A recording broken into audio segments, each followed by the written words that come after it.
Cooking by মৌসুমি চ্যানেলে সবাইকে স্বাগত।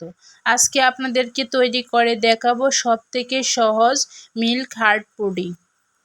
আশা করি রেসিপিটি আপনাদের কাছে ভালো লাগবে। যদি ভালো লাগে তাহলে চ্যানেলটি সাবস্ক্রাইব করে পাশে থাকবেন। প্রথমে হার্ড পুডিংয়ের জেলুটা বানিয়ে নেব। তার জন্য 1 কাপ পানি নিয়েছি। এখন এর মধ্যে দিয়ে দিয়েছি 1/4 কাপ চিনি আর দিয়ে দেব 1 চামচ আগার আগার পাউডার।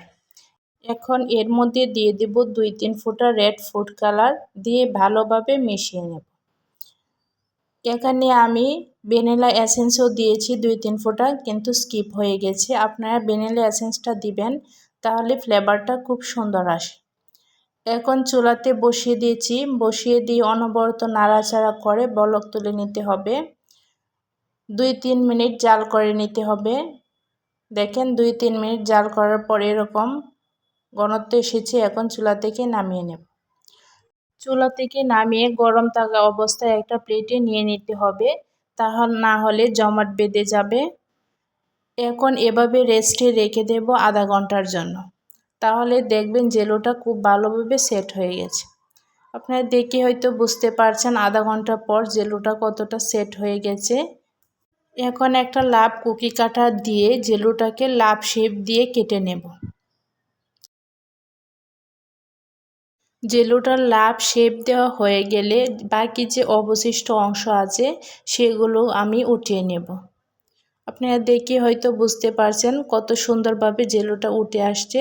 লাভ জেলোটা যেহেতু মিল্ক পুডিংয়ের মাঝ বরাবর দেব, সেজন্য একটা লাভ আরেকটা লাভের উপরে এভাবে দিয়ে একটা কাঠি দিয়ে গেঁথে নেব। এই কাজটা খুব সাবধানে করতে হবে। জেলোটা যেহেতু শক্ত না, সেই জন্য ভেঙে যাওয়ার সম্ভাবনা আছে, সেজন্য খুব সাবধানে গেঁথে নিতে হবে। এখন এগুলোকে একটি সাইডে রেখে দেব। আর অন্য পাশে মিল্ক পুডিংটা বানানোর জন্য একটি প্যানে 2 কাপ পরিমাণে দুধ দিয়ে নিয়েছি।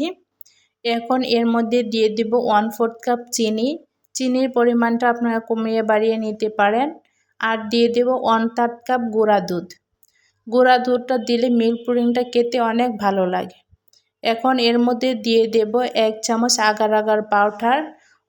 আগার আগার পাউডার দিয়ে ভালোভাবে মিশিয়ে নেব। আগার আগার পাউডারটা অবশ্যই ঠান্ডা থাকা অবস্থায় দিতে হবে। গরম অবস্থায় দিলে দেখবেন জমাট বেঁধে গেছে। এখন চুলায় বসিয়ে দিয়ে অনবরত নাড়াচাড়া করে 3-4 মিনিটের মতো জাল করে নেব। যখন দেখবেন এরকম ঘনত্বে চলে আসছে, এ পর্যায়ে চুলা থেকে নামিয়ে নিতে হবে।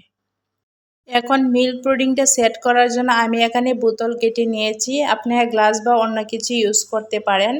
এখন এর মধ্যে খুব সাবধানে লাভ জেলোগুলো দিয়ে দিতে হবে।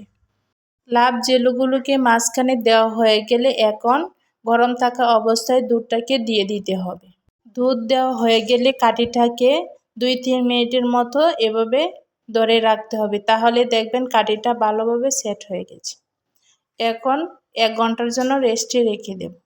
ফিরে এলাম 1 ঘন্টা পর। দেখেন কাঠিটা টান দিলে এভাবে উঠে আসছে। এখন এখান থেকে আমি মোল্ড আউট করে নেব। পুডিংটা কত সহজে মোল্ড আউট হয়ে গেছে। এখন একটা ছুরি দিয়ে স্লাইস করে কেটে নেব। দেখেন মাশাআল্লাহ কত সুন্দর হয়েছে হার্ড মিল্ক পুডিংটা। দেখতে কতটা লোভনীয় লাগছে আর খেতে অসম্ভব মজার হয়েছে।